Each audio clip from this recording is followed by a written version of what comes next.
Hello everyone, welcome to Factstyle. I'm Sina. Today it's also my pleasure to have Jingjing as my co-host. Welcome, Jingjing. Thanks for having me.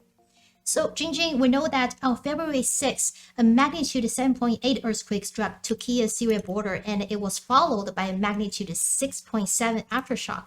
Now, the death toll is climbing by number, reaching more than 20,000. What do you know about rescue efforts? So right now it's crucial that countries, different international organizations, the international community are rushing to send aid and assistance to the earthquake hit regions. And China is among the countries that first responded. So I think I want to tell viewers what China has provided to Turkey and Syria because once the earthquake struck the region, that China sent a 82-member rescue team to Turkey, and that was at the request of Turkey government. And China also provided its first batch of aid worth 40 million, which is 5.9 million US dollars. And also China is also coordinating efforts to help Syria. China already offered 4.4 million US dollars in humanitarian aid. The Red Cross Society of China dispatched a team of rescue workers with its first batch of medical supplies to Syria. And before that, the Red Cross Society of China already provided the Syrian Red Crescent with 200,000 US dollars in cash. So China is sending whatever they have within their own capacity to help those regions.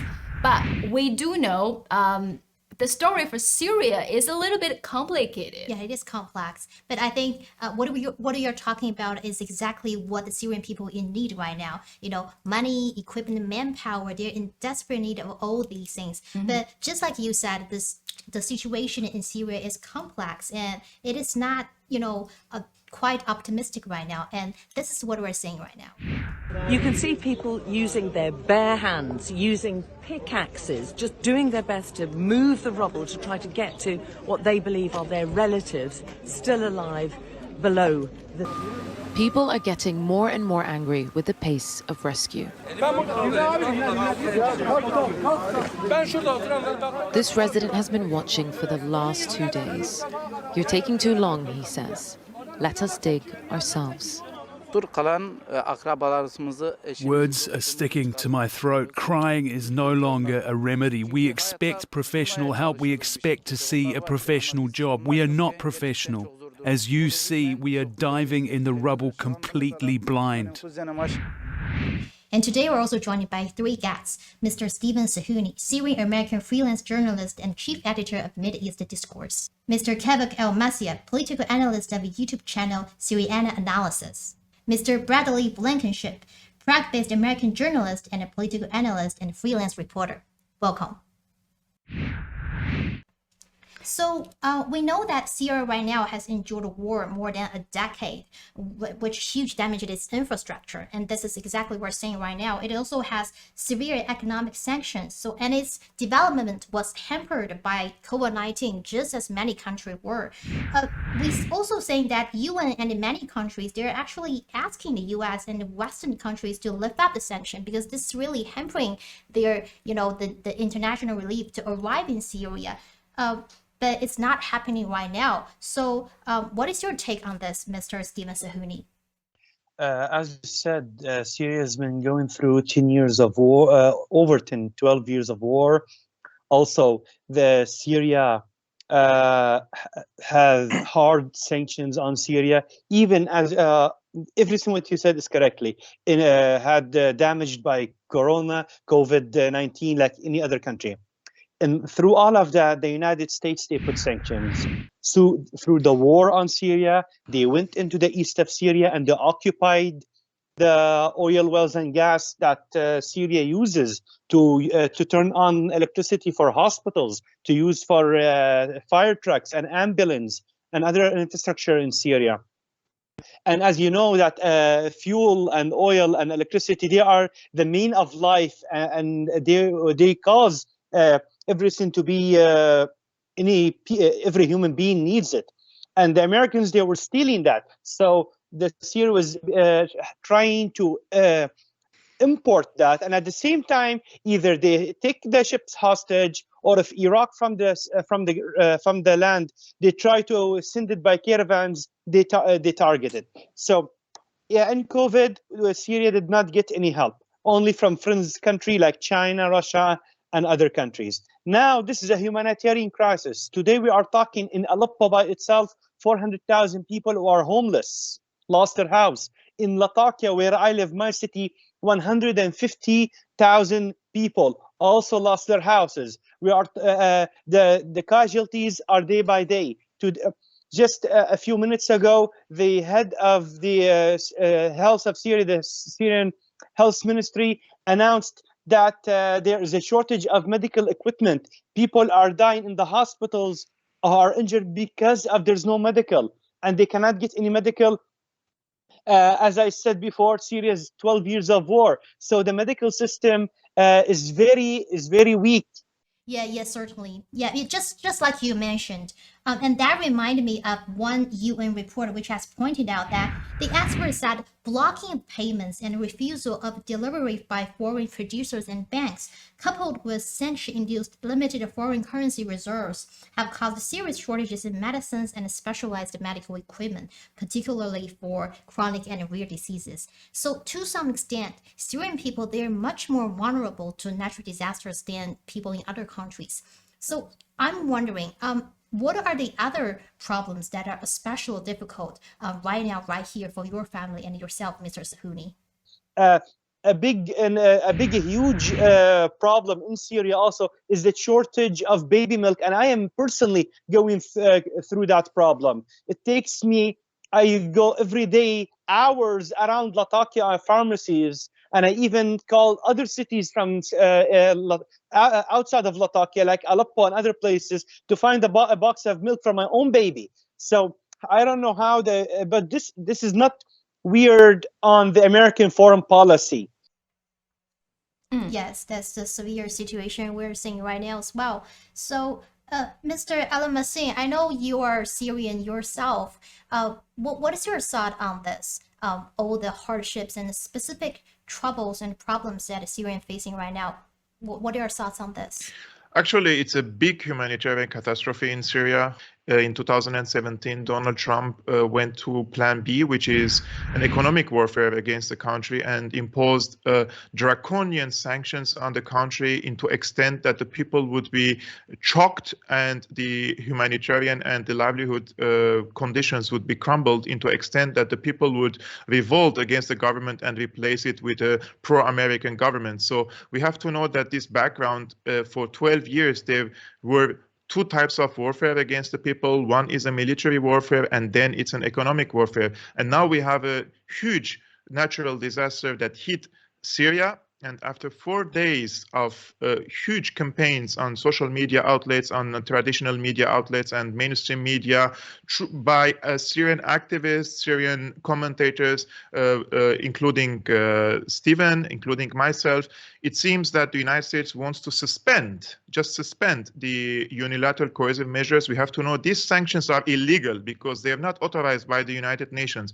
Those are illegal unilateral coercive measures according to the definition of the UN, and the UN Special Rapporteur on the impact of these sanctions on Syria has the sanctioning countries to lift these sanctions because they are deteriorating the livelihood situation in Syria, such as the health sector, education sector, humanitarian sector.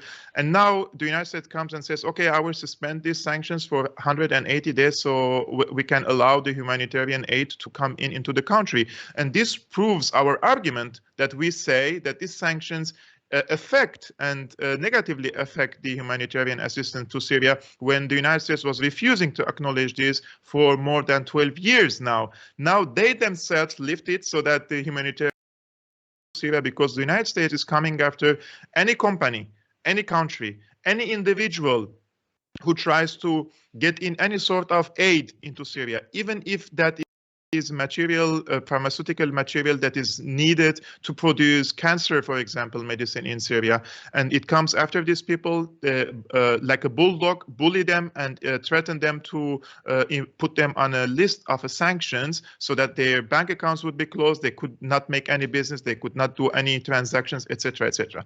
Now the situation on the ground is very dire. Syria needs urgent manpower. They need rescue teams to dig in under the rubble. They need vehicles. They need LKVs. They need all sorts of this equipment that can dig in and see what's underneath of this rubble.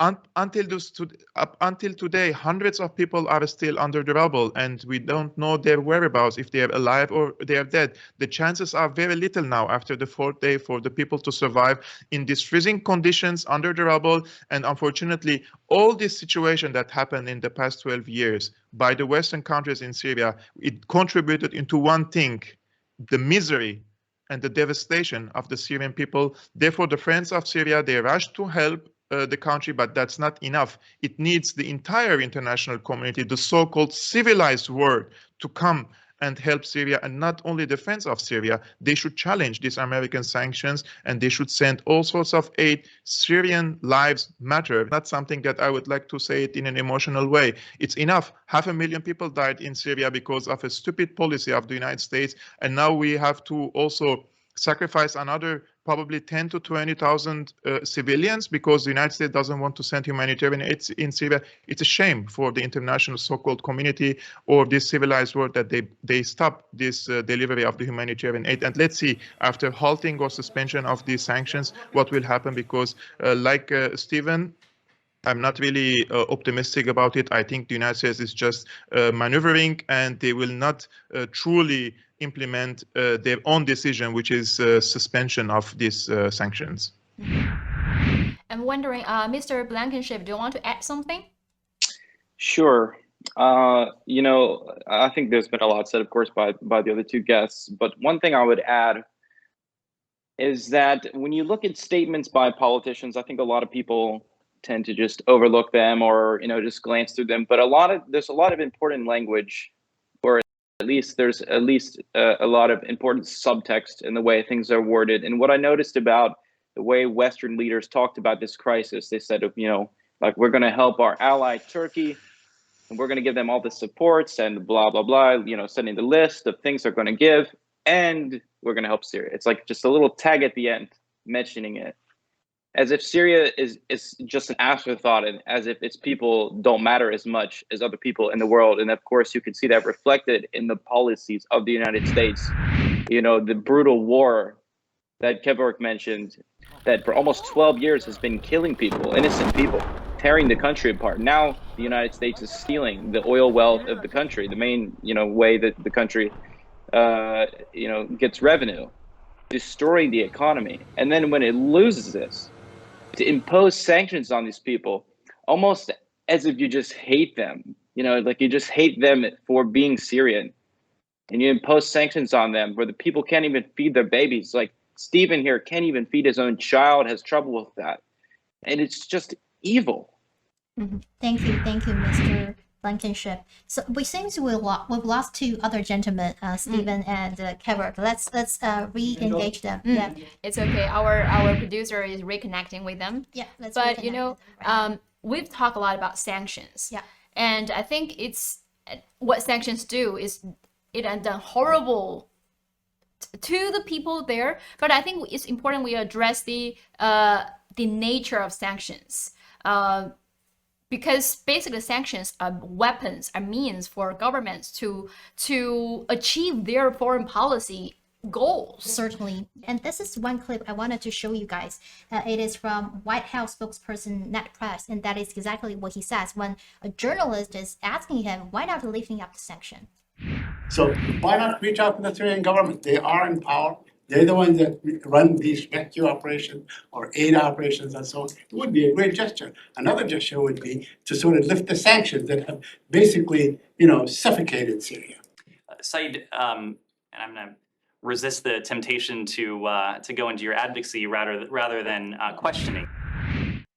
what does that mean? Like, I resist this temptation of your advocacy. So like, basically it just means I don't want to live up sanctions. Yeah, I don't want to agree with you. So let's go back to this earthquake, gentlemen. So we are now knowing that there's lack of fuel in Syria. There's lack of, let's say, money in Syria. There's also lack of equipment in Syria. So that a lot of people, they have to use their bare hands to dig out the people who are buried under the rubble. So what are the main help, let's say, like main assistance they need, the local people need right now for the international government, or let's say the international community to help them? Why do we start with you, Mr. Tareq El-Messiah? If we want to get ready for what is coming after the disaster, if we want to think about next week or the week after or the week after that, we need funding, because lots of buildings have collapsed. And we have to rebuild these buildings. And because there are now 180 days of, let's say, a suspension of the sanctions, we have to send as much as dollars and euros and money possible funding to Syria in order to help the people rebuild their buildings. Where are these people gonna live? There are tens of thousands of people homeless. The estimates, in my opinion, that they say 500,000 people without home, I can assure you it's more than that. Let's see, this is a test for their intentions, and this is a test for their humanity, if there is any. Certainly. And Mr. Sahuni, I know you are in Syria right now and you live in Latakia. I want to know, what was the feeling when you first encountered this huge earthquake? Did you feel the quake yourself? What happened around you? Yes, it was about 4:30 a.m. Monday, February 6th, and I was asleep, and I just felt the whole bed shaking. Immediately, I jumped. I grabbed my phone, my paperwork. I know about I know what to do in earthquakes because my mom comes from California, and as you guys know, that California is the mother of earthquakes. So she knows about what to do, and she taught us that when we were children. So immediately I went under the door of the bridge. I waited just until it stopped. I was trying to call my family to see, because my wife and child, they were not in city, they were in Aleppo, who also has a disaster. At the same, then I started coming out. It stopped for a while, and I was coming down the street just with my sleeping clothes. I just got a jacket, and at the same time, it was a massive storm. It was one of the hardest storms I ever seen in the last 6-7 years. At the same time, when I got, me and my parents, who they live in the same building, we got down to the streets. Everyone was in the streets. Everyone was scared. And a lot of people, they stayed in their cars. A lot of people went to the mosque and to churches. Then after we went out of the building and we got in the streets, another one hit, a lower one, as we heard. It was about 6.8 or 6.9. That's the second one, and it was in a small time. Like there was a 5 to 10 minute difference. Also, unfortunately, friends and relatives told me in their neighborhoods, buildings and families, complete families were eliminated under the rubble. Here in Syria, inside of the city, in the city of Jable, that belongs to the province of Latakia, got damaged really bad. 7.9, it's a huge earthquake, and at the same time, Latakia sits on 3 earthquake lines. But we never had, as my colleague and my friend Kevork said, Syria never lived through this kind of earthquake, not in the last 100-200 years. The people haven't seen this fear. And if you ask the Syrian people, and even me, 12 years of war, of fear, that is one part. But the fear in this 10 minutes that we lived through, that is 10 times more the fear of 12 years of war. That's exactly the thing we want to talk about since Jingjing and also Stephen brought it up. So I think that's like a human inclination. When we see a disaster, we want to help. So the first thing we see an earthquake, the first thought coming to our mind is how we can help and how we can offer assist to the local people. That should be our instinct. That should be our human inclination. But that's quite a contradictory is when we see sanctions, when we see people refusing to lift up sanctions. And that exactly I want to ask you, Mr. Bradley Blankenship. So why do you think that there are certain politicians or like certain countries they can do such behavior and they act like against human inclination, they against this let's say instinct for helping people? What is their purpose behind it?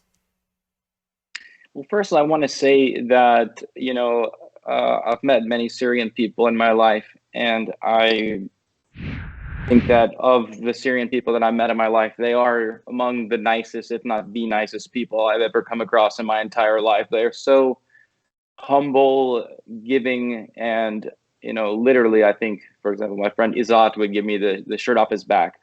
The nicest people in the world,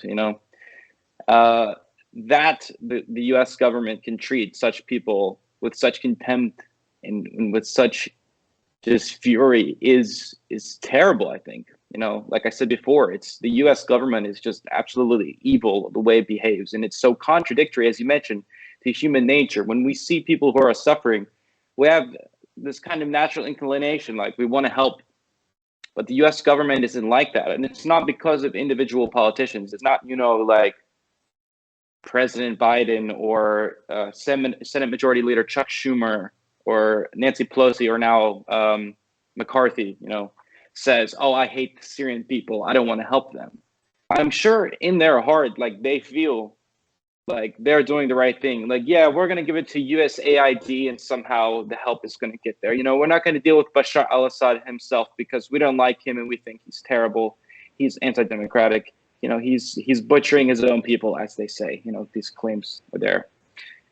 But the reality, the system that they operate within is committing these atrocities against the Syrian people. So it's a more of a systemic problem, and I think this problem, as speaking as an American, somebody who grew up in the United States, this contradiction, you can see this in our society, how we say that we care about people's lives, but then we just throw them on the bus. So yeah, so these certainly on some stories we see every day on the mainstream Western media, they're just sort of left out that their truths were like say this part of the story. They're not reported fully and properly. But also this is exactly the thing we're talking about is all those draconian sanctions, they're placed on Syrian people, which are ordinary people. They are average people. They are not the governments. They are the people who are suffering right now. That's and they're living in why the sanctions were designed. disaster Sanctions were designed to make people suffer. Yeah. So create chaos. So maybe one day they want to stand up and overthrow their governments, but apparently it's not working. Yeah, apparently, Right. and talking about a contradictory, I know, Jingjing, you want to talk about something about a contradictory. Yeah, And so you have something on this, yeah. Yeah, because we've been talking about how important it is to leave the sanctions to unlock the door to let humanitarian aid arrive in Syria.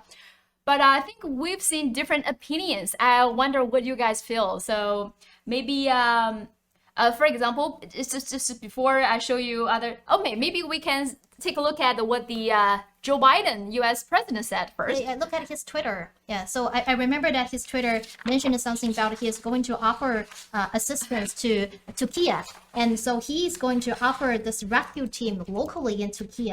But he didn't mention any, real substance like a real assistance in Syria. So this is on the day the earthquake happened. So President Biden sent a tweet that said, "I'm deeply saddened by the loss of life and the devastation caused by the earthquake in Turkey and Syria.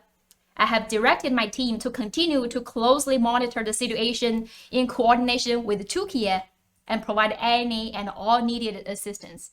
So we feel sorry for what happened to Turkey and Syria, but we only will direct our team to Turkey. So, I mean, even in this public expressions, public announcement, you already see this double standard. And also, I think just these days, Syrian governments has requested the European Union for help. But when asked for help, the European Commissioner for Crisis Management, Yanis Larnaček, I'm not sure how to pronounce his last name, but this is what he said. He said, there's nothing there that would hamper the delivery of humanitarian aid and emergency assistance, especially not in a situation in which Syrian people find themselves after this terrible earthquake. And what's even more shocking is I saw this opinion piece published on the Washington Post. The title, the headline said, "Don't lift sanctions to save earthquake victims." And this article, this opinion piece was written by a Syrian American who used to work for the US government. So I'm wondering, what's your take on this? How about let's go to Actually, I'm not surprised, but I can promise them that there are millions of Syrians who disagree with them, and there are millions of Syrians who are working day and night to bring recovery and healing to the Syrian people. Those are the patriotic Syrians that I would like to listen to them, and not someone who is writing in Washington Post or the New York Times who get for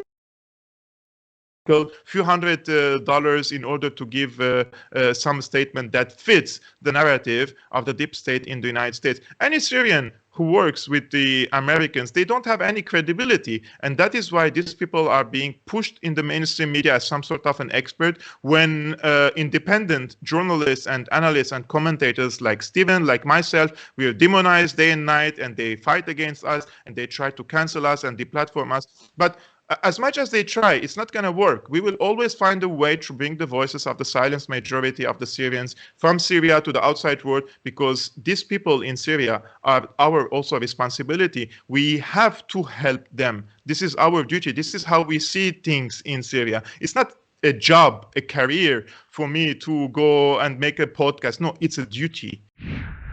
Let's go to Kevin, because you live in Berlin. Now, I want to ask a quite personal question to you. When the people, around you find out that you're Syrian and, like your home country is suffering a human disaster, what is their response to you? Actually, there is a division among the German people, just like in anywhere in the world. Some people never heard about the war in Syria. Some people do not know what happened in Syria in the past 12 years. Unfortunately, in Western countries, especially in quote-unquote democratic countries, the governments can practice and exert a strong hegemony over the people through soft power. And that is through the media outlets. The governments here are in full control of the influential media outlets, whether they are written or they are broadcast TV channels. Therefore, there is a united narrative when it comes to important issues such as Syria, such as China, such as Russia, Ukraine, etc. And that's how they formulate the opinions of the people. Now, when I tell the people that there are sanctions on Syria that blocks the humanitarian aid and medicine and reconstruction materials to Syria, people are shocked. They have never heard about this, because in the media they say that they're sanctioning Assad and his family and the inner circle, and they're harming the ruling elite there because there is a dictator in Syria, blah, blah, blah.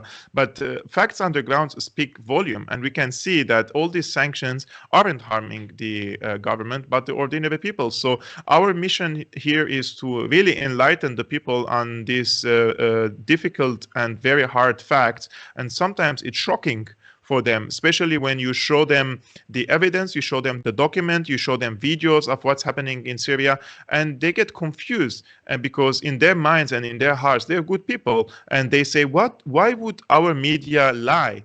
And why would our government do something evil to the Syrians or the Syrian people? Because they were programmed to think that they're the force of good forever. And they're the ones who come always for the help. They're the ones who come always for aid if some disaster happens somewhere. So they cannot really process the fact that their country is probably doing something evil around the world. And this is a very difficult task here in Germany, because the media is very strong, and us on social media or on YouTube or on Twitter, when we try to raise awareness about this, what they do in these countries, they don't send you to jail. That's true.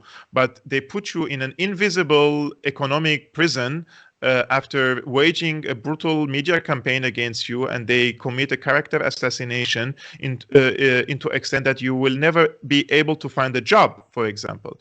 There's so many things that, because just like our guest said, the Western propaganda was so strong, it's so powerful. They label themselves as the very balanced, free media, but actually they don't show you what actually happening here. They always portray countries like China, like Syria, as some evil or no human rights, while in fact they are the ones who are starved people in Syria, in many parts of the world. Even during disasters, they make the local people cannot access basic like medicine or all this, the basic needs. The same thing happening to Cuba, and they call themselves the beacon of democracy. They call themselves the beacon for human rights. So what? And like just like Keval earlier said, every country has this kind of traitors or the people separatists that are on the payroll of the United States, and they don't get to hear our voices, like the voices who disagree from the Western mainstream medias. And if our voices do make appearance on Western social networks or Western media, they will label you, oh, you are brainwashed. You are brainwashed. Are any of just you like guys me. I'm labeled being as labeled foreign media as on this. Twitter? Do you Me? have the China Yeah. affiliated Twitter media? Yes, I have it very proudly to have that label. So I don't mind to being labeled at this China affiliated media. I'm saying what I say, and everything I said are truly what I believe and what I feel. But this is the thing, they try to discredit us by giving this label. But it's not just about making people doubt what we say. It's also a shadow ban. So that label is a shadow ban, limit my traffic. So the algorithm on Twitter won't promote my video, won't promote my tweets. So, and they cannot search, when they type my name in the search box, they cannot find me.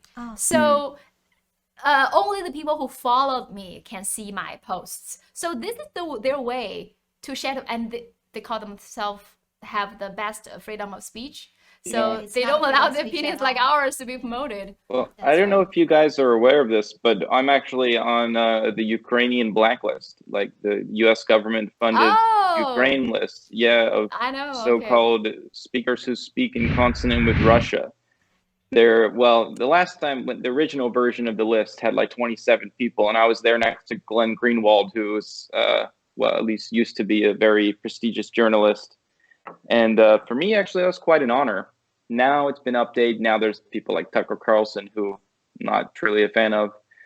But you know, Yeah. this is another method that they use to discredit people like me personally. You know, I'm now apparently the Ukrainian government wants to label me an information terrorist, and because the Czech government is so supportive of the Ukrainian government, that could affect my living situation here. You know, I'm a foreigner here. I could get deported or something. You know, if they decide that somehow I'm a national security risk by being a journalist here.